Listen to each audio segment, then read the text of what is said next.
Pai Santo, diante do Senhor nos colocamos mais uma vez. Vamos a Ti em oração essa tarde, cônscios da nossa pequenez, da nossa miserabilidade e da nossa dependência do Senhor. Deus, tem misericórdia de nós, Senhor.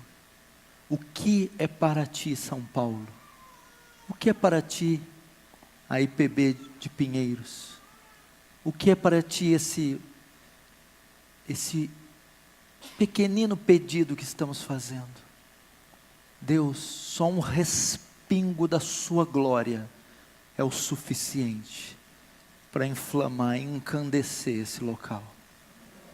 Deus, onde estão os Teus grandes feitos, Senhor? Estamos como Gideão, malhando trigo no lagar, ouvindo o Senhor dizer: o Senhor é contigo. Estamos respondendo: se o Senhor é conosco, por que todo esse mal nos sobreveio? E o que foi feito dos Teus grandes feitos que nossos pais contaram?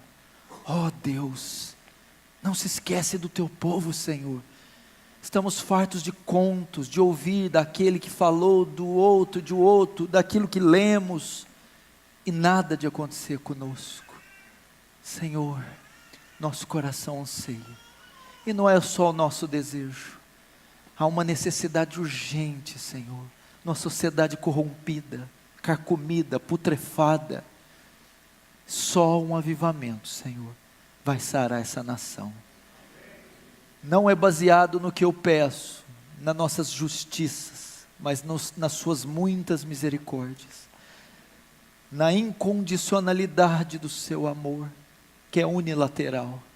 Derrama da graça essa noite, de modo que Teu reino avance, que o Senhor receba glória para Si, e que nós sejamos conformados à imagem do Teu Filho. Amém. Irmãos, tem tanta coisa para falar, que eu nem sei por onde eu começo.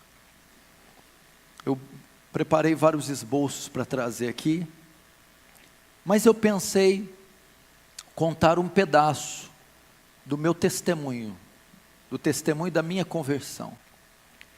Eu sou filho de pais católicos, ambos as partes da minha família eram católicos tradicionais. Minha família do lado do meu pai e do lado da minha mãe. Sobretudo do meu pai, bem mais fervorosos e bem mais fiéis às doutrinas católicas. Eu perdi o meu pai em 1982. Em 1982, fazendo ali uma operação, ele era motorista. A operação que eles estavam fazendo no caminhão era perto de uma rede elétrica. E ali o meu pai, num descuido de uma manobra de um funcionário, ele é eletrocutado, recebendo uma descarga de 39.000 volts, morrendo instantaneamente. Ele deixa uma viúva com 3 filhos, um de 1 ano, outro de 5, outro de 6. Eu era o de 5. Daí então, de 82 para frente, nós fomos criados sem pais, sobretudo nos princípios católicos, primeira comunhão, crisma, todo aquele negócio. Aos 14 anos de idade, já criado sem pai, um jovem vizinho meu, desde muito pequeno, ele se converte, o Alexandre. Ele se converte na Igreja Presbiteriana do Brasil. E ele começa a me evangelizar, com 14 anos. Então ele me evangeliza e eu lembro, todos os dias quase indo na minha casa com a Bíblia aberta, sobretudo abrindo em João 14, toda riscada, colorida, e dizendo: disse Jesus, eu sou o caminho, a verdade e a vida. Ninguém vai ao Pai senão por mim. Então, caso você não saiba, a primeira igreja que eu frequentei na minha vida foi uma igreja presbiteriana do Brasil, em 1990, 91. Só que ali ainda não se deu a minha conversão. Foi lançada uma semente. Eu tive o primeiro contato com o Evangelho. Já comecei então a entender que o catolicismo romano, ou o romanismo, era um equívoco, a adoração às imagens, a missa, a confissão auricular, toda aquela coisa foi sendo desconstruída no meu coração, e eu comecei a congregar com esses irmãos ali, durante 3 anos, até me lembro do nome do pastor Clemilton, tinha um filhinho de 5 anos, chamado Silas, na época, uma igreja muito boa. Acontece que com os 16 anos de idade, eu me desvio, eu deixo, e vou fazer como quase qualquer jovem do mundo, vou conhecer o mundo, e é então que dos 16, 23, começa a minha saga ímpia, eu começo a me perverter, começo a experimentar os horrores do mundo, primeiro com cigarro, cerveja, bebidas mais fortes, até que eu começo a usar maconha, e muita maconha. Da maconha eu também conheci a cocaína, droga que era muito apreciada por mim na época, o crack, os ácidos. Eu me tornei um usuário, um drogado, uma pessoa bem desconstruída na sociedade, ao ponto de a minha mãe estar vendo novela na sala, e eu no quarto com 3 marginais, com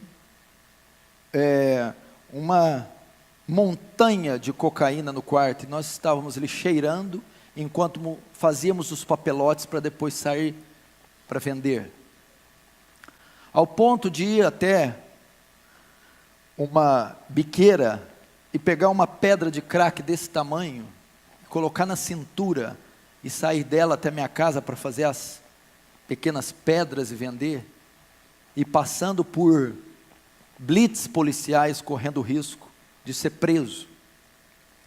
Experimentei isso aí, vivi essa vida devassa, dei muito desgosto para minha mãe, conheci todas as baladas, andava com as pessoas mais ricas da cidade, eu ia nas casas, nas mansões, churrascos e piscinas, e drogas, de segunda a domingo, e ia nas festas mais requintadas, sofisticadas, banhadas com álcool, drogas, ácidos, e festas que terminavam às 7 horas da manhã.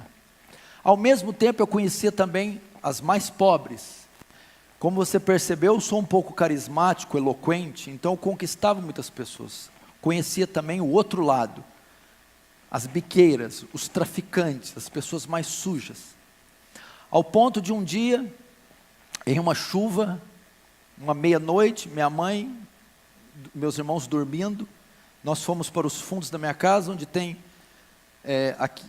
o telhado tem aquele beiral, alpendre, não sei como se fala, chovia e pingava, enquanto eu entro com 10 marginais da pior espécie, seres da pior espécie, os bandidos mais vagabundos que se puder imaginar, e nós agachamos os 10 debaixo daquele beiral, para usar crack, dentro da minha casa. Era pichador, skatista, não que uma coisa esteja relacionada à outra. E fui conhecendo tudo isso. Fui me tornando um animal. Abandonei os estudos, abandonei o trabalho, comecei a roubar, fui pego pela polícia, passei uma noite na cadeia, passei por essas situações. Sobretudo aquela semente do Evangelho estava dentro de mim. Eu já sabia da existência de um inferno, já sabia sobre a volta de Jesus, sabia da condição para alguém herdar a vida eterna, e sabia que se morresse naquele instante, eu iria para o inferno. Então o evangelismo, os tempos de presbiteriana, o evangelismo do Alexandre, foram suficientes para causar em mim culpa, foi suficiente para causar em mim noção da minha depravação, noção da necessidade de um Salvador, E as formas de ser salvo, não mais por obras, velas, procissões, missas, mas pela expiação feita na cruz. Sobretudo ainda não tinha dado a conversão. Então foram dos 16 aos 27 anos vivendo uma vida de crime, de uso de drogas, de pecados e urgias e de loucuras. Eu poderia estar hoje de duas maneiras. A minha condição hoje poderia ser estar morto ou preso. E uma das vezes eu tinha uma moto XLX 350, quem é mais velho vai lembrar, e estava com uma quantidade muito grande de droga na cintura. Ia levar para um condomínio fechado alguns amigos ricos. Uma quantidade suficiente para comprometer bem a sua vida. E é que indo de moto, eu passo numa avenida e está uma blitz policial com 30 viaturas. Na época era o tático, a D20. E eu passo para aquele corredor com 30. Homens com armas de alto calibre. Quando eu passo, nenhum policial olha para mim. Nada. Naquela hora, eu comecei a ver a misericórdia de Deus na minha vida. Porque talvez tivesse me pego aquele dia, eu estaria lá talvez até hoje. E passando por tudo isso.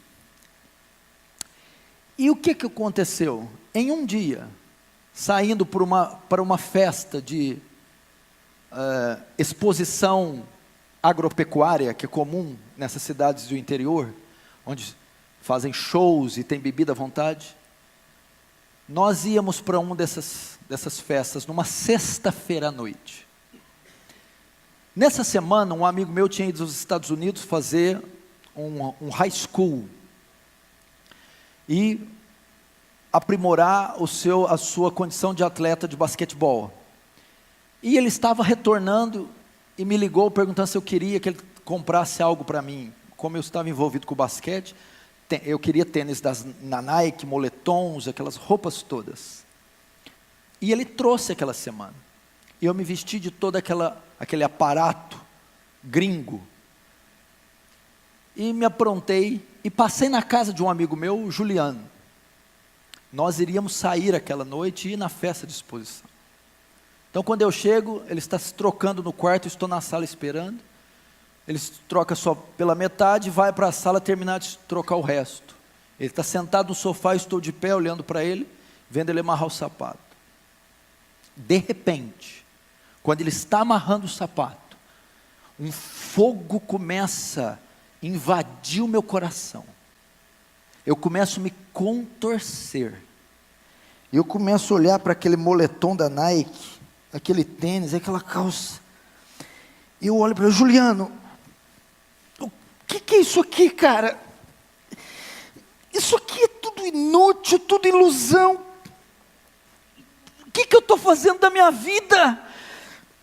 Eu estou perdido, Juliano. Eu vou para o inferno. Eu preciso de Deus. Eu vou voltar a buscar Deus. Ele olhou e ficou tão impactado com o tênis. Se você for, eu vou também. Falou desse jeito. Ali naquela hora, naquela sala, com 23 anos, eu senti convicção do meu pecado. Ali se deu a minha conversão, ali foi minha estrada de Damasco. Agora eu entendo perfeitamente graça irresistível. Resiste o quê? É impossível resistir. Ela me tomou naquela sala. O Senhor disse, eu vou dizer vem, e ai de você se não vir. Ali, irmão, eu tive convicção do pecado. Eu comecei a me contorcer e ver tudo ilusão, eu estou perdido. E eu comecei a repudiar aquelas coisas, aqueles valores e ver meu estado. Foi Deus e o Espírito Santo com a semente que Ele tinha plantado anos atrás. E aquela hora ela germinou. O que aconteceu? Mas nós ainda saímos. Estávamos tudo pronto, fomos para a festa. E aquela noite eu me lembro de não ter visto, ouvido nada. Eu fiquei como um zumbi o tempo todo. Voltei. Dormi. Sábado. O que eu fui fazer? o Alexandre, o cara que pregou para mim. Vou atrás dele. Alexandre, o que foi? Tem culto hoje? Eu quero ir no culto. Calma, o que aconteceu? Tem culto hoje, tem igreja, onde eu quero ir, vamos. O azar é que não estava na presbiteriana mais.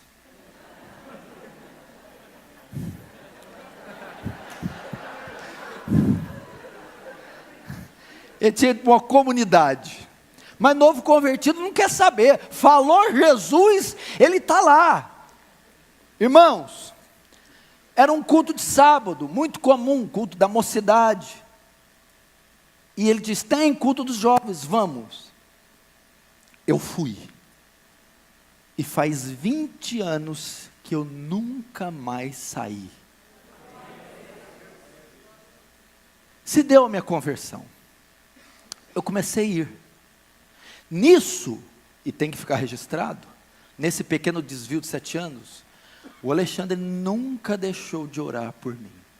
Nunca desistiu da minha vida. Nunca. E toda vez que ele me encontrava, eu corria dele, ele me barrava. Volta. Eu acho que ele nunca ganhou outra alma na vida, só ganhou eu. Mas veja só que obra Deus tem feito. E Ele vai receber o galardão por isso. Mas eu nunca vi alguém insistir tanto com uma alma, orar tanto por uma alma, jejuar tanto, padecer tanto. Eu nunca vi como Ele fez comigo. Nunca. Se Ele tivesse desistido, talvez eu não estaria aqui. Então eu procurei, nós começamos a congregar, passou 2 meses, eu me batizei. Passou 2 anos, já me tornei líder de jovens, já vi que tinha o dom, o talento de me comunicar, de fazer orações e de expor a mensagem do Evangelho. Agora, o que tem a ver com o tema avivamento? O que eu quero deixar para vocês? Neste período, Deus me privou da parafernália teológica, de tantas outras coisas que a igreja brasileira ia conhecer na década de 90 ali. Kenneth Hagin, Benny Hinn, os movimentos de dente de ouro, aquelas unções, aquela coisa toda. Eu assisti uma pregação em VHS. Essa pregação era de um pastor pentecostal. Nessa pregação ele cita nomes como David Brenner, John Knox, John Wesley, Hudson Taylor, e ele disse, compre os livros desse homem. Foi então que nesse momento eu tive contato, já no meu primeiro ano, com a fé, mais a piedade do que a teologia desses homens, mas eu tive contato. Então a minha vida foi toda influenciada por David Brenner, Hudson Taylor, William Carey, Jonathan Edwards e todos esses heróis da fé. E eu percebi algo quando eu li os livros deles. Depois eu conheci um outro livro que é o Heróis da Fé, do Orlando Boyer. Então ele vai falar de Dwight Lyman Moody, Martinho Lutero, Jerônimo Savonarola, Jonathan Goforth, David Livingstone, os grandes vultos que a terra conheceu depois dos apóstolos. Homens que eu não dispenso comentário, quem não se lembra do grande despertamento da Nova Inglaterra, e o sermão Pecadores nas mãos de um Deus irado, de Jonathan Edwards. Missões no interior da China, quem não se lembra? Hudson Taylor, a biografia diz que o sol nunca nascia sem que Hudson Taylor tivesse de joelho.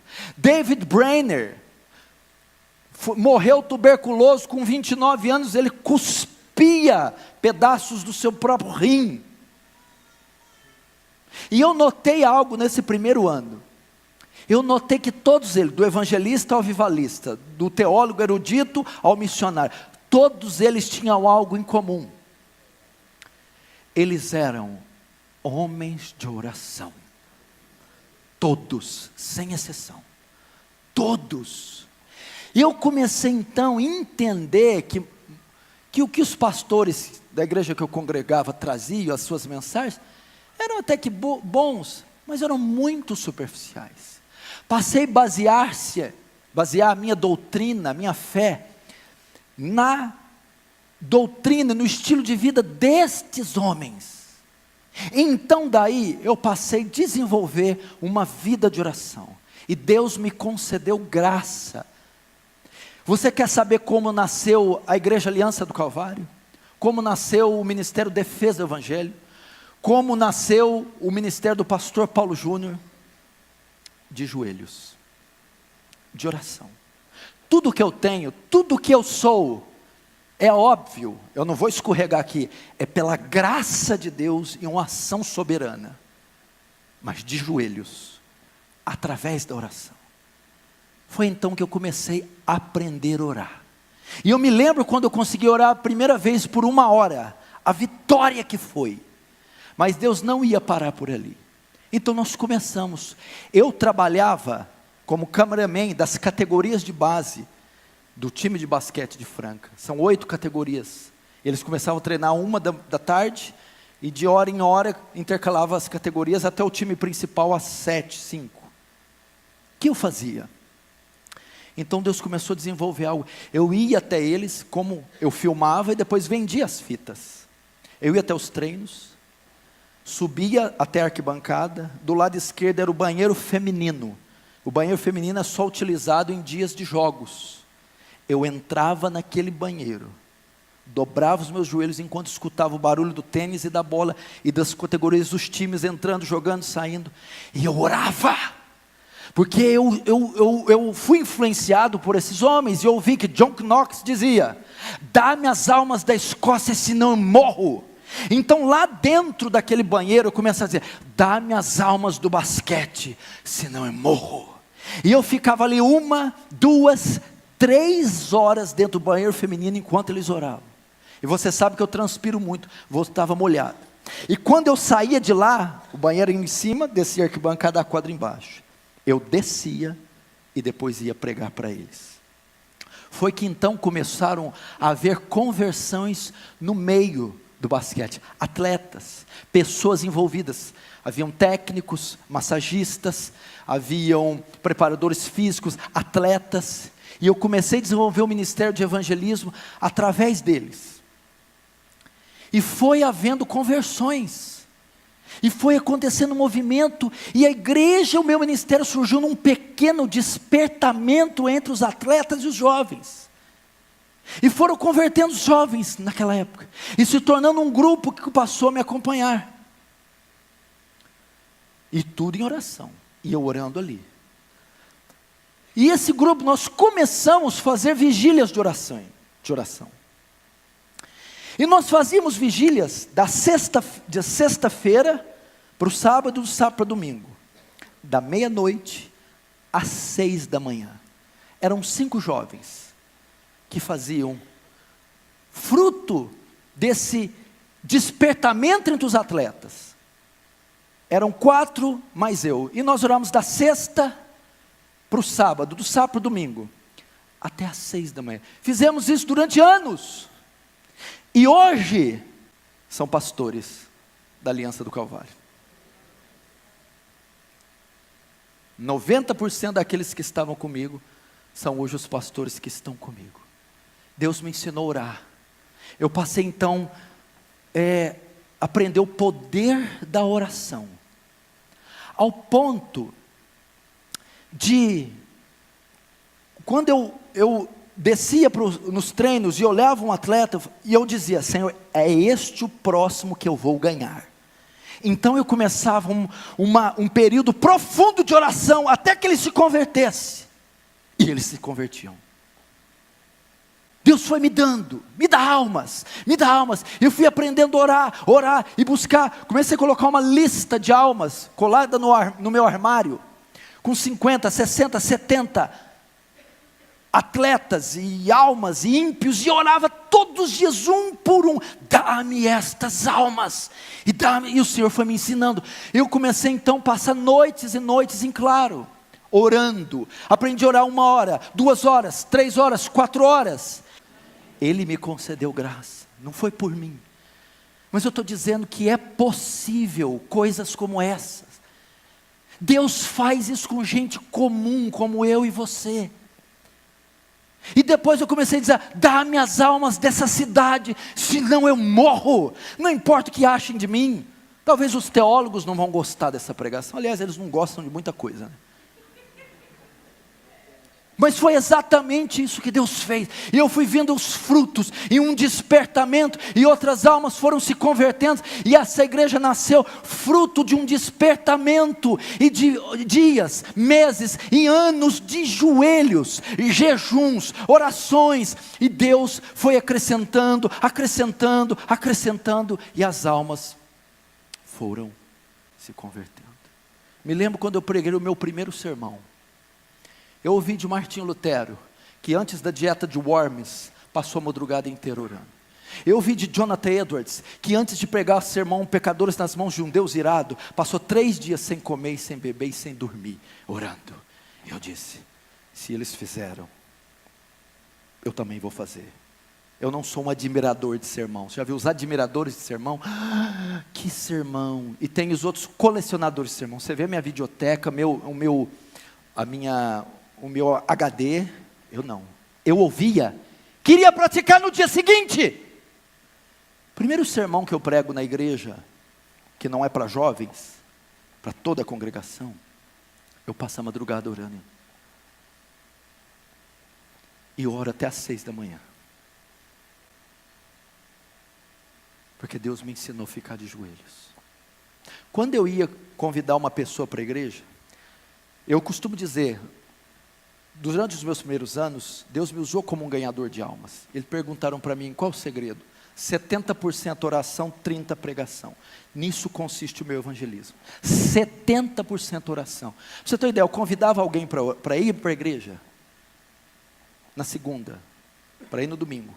Eu orava 7 dias, todos os dias, para ele aceitar o convite e aparecer domingo, né? 7 dias intensamente. Chegava domingo, não ia. Eu orava mais 7 dias, gemendo, então ele aparecia.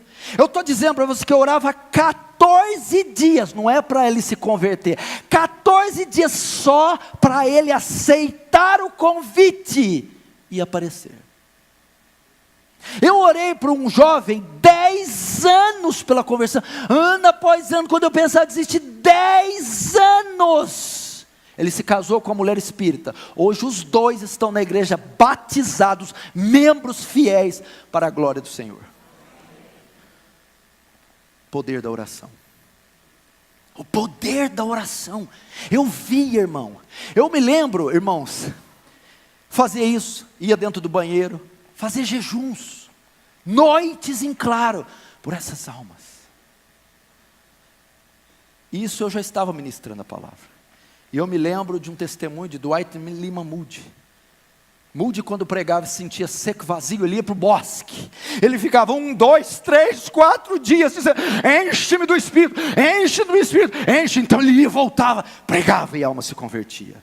Quantas vezes, meu irmão, quantas vezes sabia que ia pregar, preparava um sermão, e não estava preocupado só com a interpretação, com a exegese, com a hermenêutica, mas ia também para o bosque, 1, 2, 3, 4, me enche Deus, me enche do Espírito, e Deus me enchia. Deus me enchia. Eu estou dizendo que isso é possível. Quando eu ouvi falar que Martinho Lutero orou 5 horas uma vez, eu fiz uma campanha de orar 5 horas por dia. Eu não quero ser só coadjuvante, eu quero experimentar o que esses homens, concede-me graça, concede-me, e ele concedia. E eu vi, irmão, poder do alto descer sobre mim, descer sobre congregações. Eu tive experiências fantásticas com pessoas.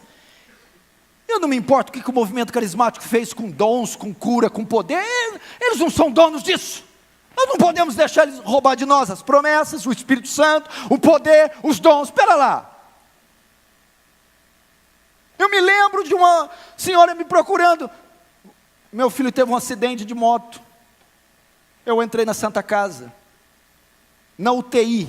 O médico me deu permissão para entrar. Tinha uns 15 cadáveres, todos com o aparelho, todos nus, destroçados. O médico falou: todos que você está vendo aí, pode morrer a qualquer momento. Fui até o jovem, ele estava com um tubo dessa grossura no pescoço, todo estrupiado. Eu peguei na mão dele, e eu disse: se você está me ouvindo, aperte a minha mão.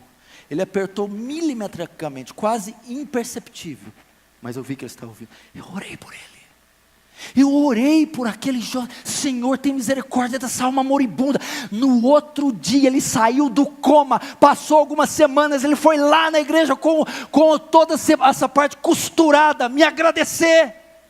Porque Deus faz tais coisas. Avivamento é isso, é poder, é milagre, é incontrolável, é inesperado, é algo soberano, e Deus despeja o seu poder, mas muitas vezes o faz através dos joelhos. E Ele me concedeu essas coisas, irmãos. Aí começou algo, e realmente não parou. Almas foram vindo, coisas foram acontecendo, e toda essa expressão que você vê, ela foi conquistada nos quartos, de joelhos, dias, anos, horas, a fio, diante do Senhor. O reino de Deus é tomado por violência, e só os que se esforçam se apoderam dele. Eu ainda tenho outros testemunhos interessantes com a oração. Muitos podem rir, mas hoje eu não estou me importando. Eu nunca falei isso em conferências, não falo isso em conferências, mas hoje, pela permissão do Espírito, eu senti vontade de falar. Teve uma ocasião, como eu trabalhava com filmagem, eu fui contratado para fazer um evento para um instituto infantil muito importante, numa escola. Iriam comparecer mais de 400 pessoas, vereadores, bombeiros, a polícia militar e algumas escolas, em uma quadra poliesportiva. E eles me convidaram, contrataram para fazer a filmagem. Tudo bem, eu aceitei. Depois ele me liga mais tarde: só que tem que ser com 2 câmeras. Tudo bem. Eu não tinha essa câmera, e era algo muito sério. Eu falei: Senhor, o que eu faço? Eu não tenho essa câmera, meu Deus. E eu fiquei aflito, e procurei, não consegui achar outra câmera. Era uma sexta-feira, o evento era sábado, meio-dia. E eu fiquei aflito, e nada. Chega 2 horas da manhã, eu acordo, levanto e oro desse jeito: Senhor, eu não tenho condições de fazer esse trabalho, porque eu não consegui essa câmera ainda, e eu não quero envergonhar seu nome. Deus, adia este evento até que eu consiga uma câmera. Fui dormir. 9 da manhã o cara me liga, o empresário: Paulo, está de pé a filmagem? Tá. 10 horas eu vou para o ginásio. 400 pessoas, bombeiros, vereadores, aquela coisa toda. Eu chego lá 10 horas, passa 11 horas, 10 horas não tem ninguém, 11 horas, 2 alunas e um bombeiro. Todo aquele negócio, tudo aquilo. Meio-dia, nada. 12h40, nada. 1h, e eu li na câmera, já entendendo o que aconteceu. Eu estou ali ajustando, e ele chega para mim: Paulo, pois não? Bom, você deve estar percebendo que não veio ninguém. Você não quer adiar a filmagem, não? Quase que eu falei: não, imagina. Irmãos, 400 pessoas, não apareceu ninguém. Foi um caos, foi uma coisa horrorosa. E eu sei, Deus adiou aquilo por causa da minha oração. Eu precisava de 2 dias. Deus me deu 1 semana. Eu arrumei outra câmera, filmei com as 2 câmeras. O vídeo roda até hoje, por causa da oração. Coisas pequenas mostram o poder da oração. Certa feita, eu estava com uma dívida muito alta, e o meu trabalho tinha fracassado. Eu perdi clientes, eu não consegui mais vender, eu não consegui mais trabalhar, e as dívidas foram indo, e até que meu nome foi protestado. E alguns carnês, na época dos carnês, né, você deve lembrar. O que eu fiz? Tem um bosque, um vale, perto da minha casa. Eu fui lá à noite, me ajoelhei na terra, e coloquei todas as minhas dívidas. Estou falando o que eu fiz, não sei como você vai julgar. E me ajoelhei. E não era por desonestidade, não era por má fé, simplesmente aconteceu, e eu comecei a chorar: Senhor, eu estou envergonhando o seu nome, aqui estão minhas dívidas, e eu não tenho condição nenhuma de pagar. tem misericórdia. Lembre, meu maior desejo não era a dívida em si, é de estar envergonhando o nome de Deus sendo um cristão. E eu lembro que eu joguei aquilo num ato até estranho no chão, e me ajoelhei diante, falei: Senhor, tem misericórdia. Então, todas essas dívidas.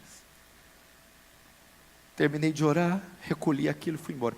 Passou uma semana, termina um culto, o irmão vem até mim, com um cartão na mão. Esse é meu cartão, com um papelzinho, essa é a minha senha. Tem X naquela conta, pode pegar que é seu. Era o valor exato da minha dívida. Eu lembro que eu paguei, limpei meu nome, para nunca mais ele estar sujo. O poder da oração, meu irmão.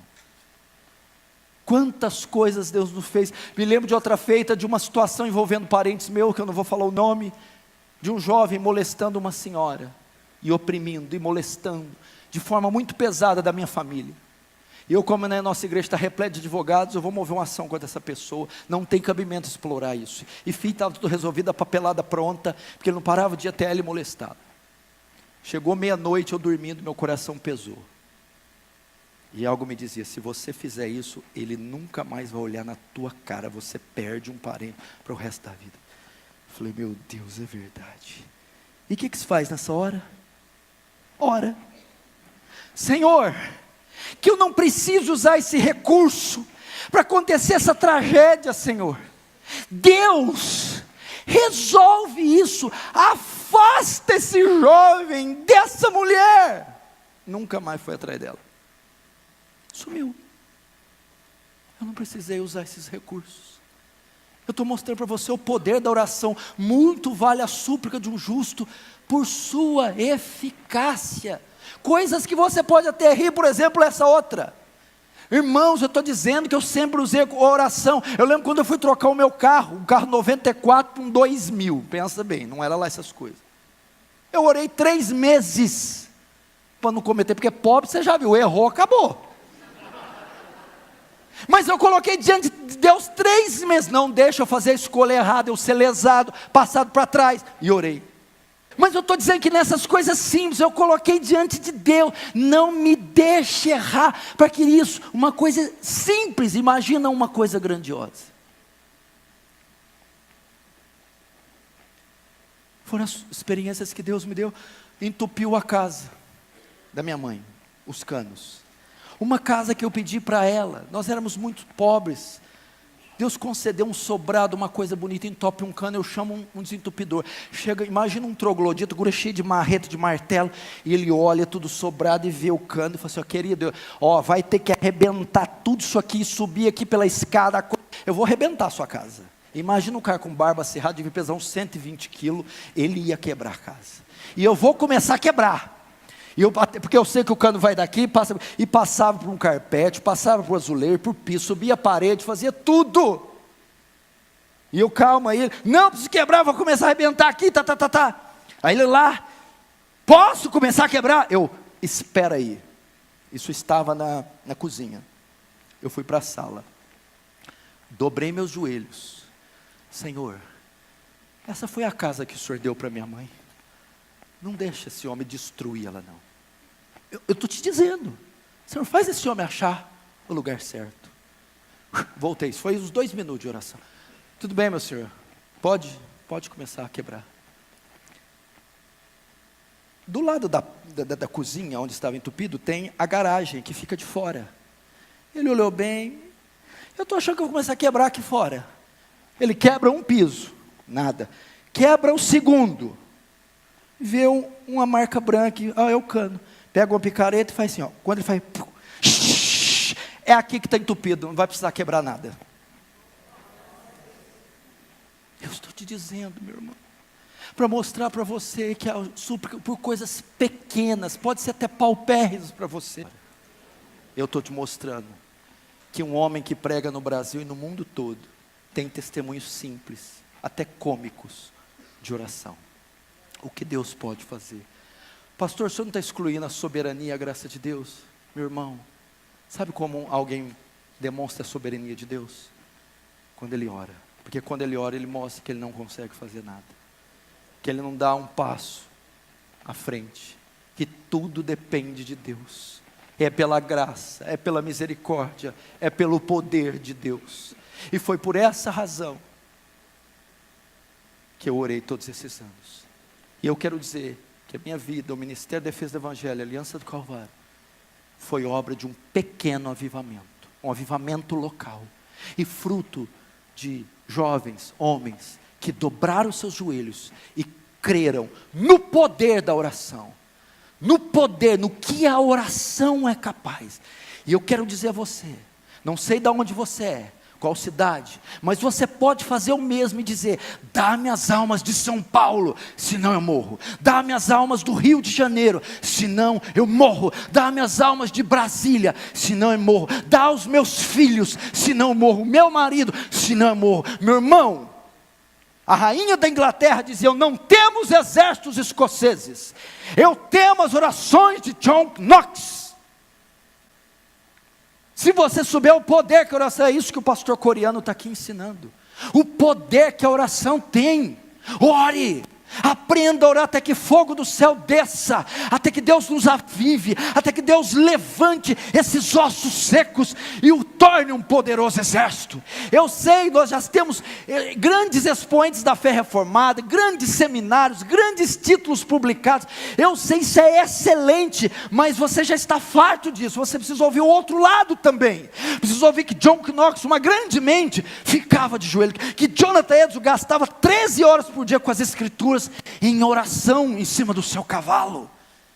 Como o Dr. Lloyd Jones dizia: lógica em chamas, ortodoxia e piedade, teologia e paixão, conhecimento e fogo. Aprenda a orar. A oração não conhece fronteiras, não conhece barreiras, não conhece sexo, extrato social. Qualquer um pode executar. É tão simples e tão fácil que uma criança pode fazer. O que você no seu quarto é capaz de fazer? Você muda contextos, reis, você muda leis, estações ali de joelhos. Onde o seu braço não chega, a oração chega, meu irmão. A força que você não tem, ela dá. Ela levanta, ergue, santifica. Ela dá conhecimento, graça. Aprenda este ofício majestoso. E com esse simples, humildes, cômicos testemunhos, aprenda a orar. Vamos ficar de pé.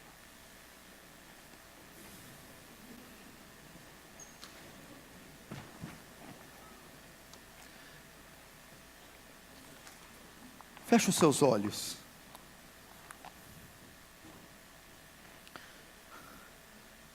Senhor Deus, ensina-nos a orar, Senhor.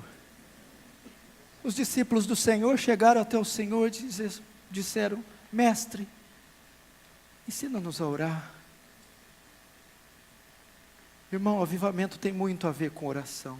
Senhor, faça como David Wilkerson. Diga assim: Senhor, quebra as minhas rótulas se necessário, mas me mantém de joelhos.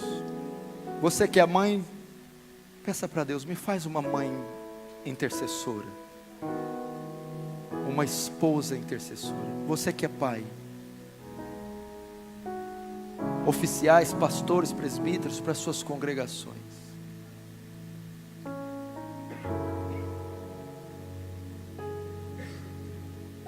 nos leva a orar.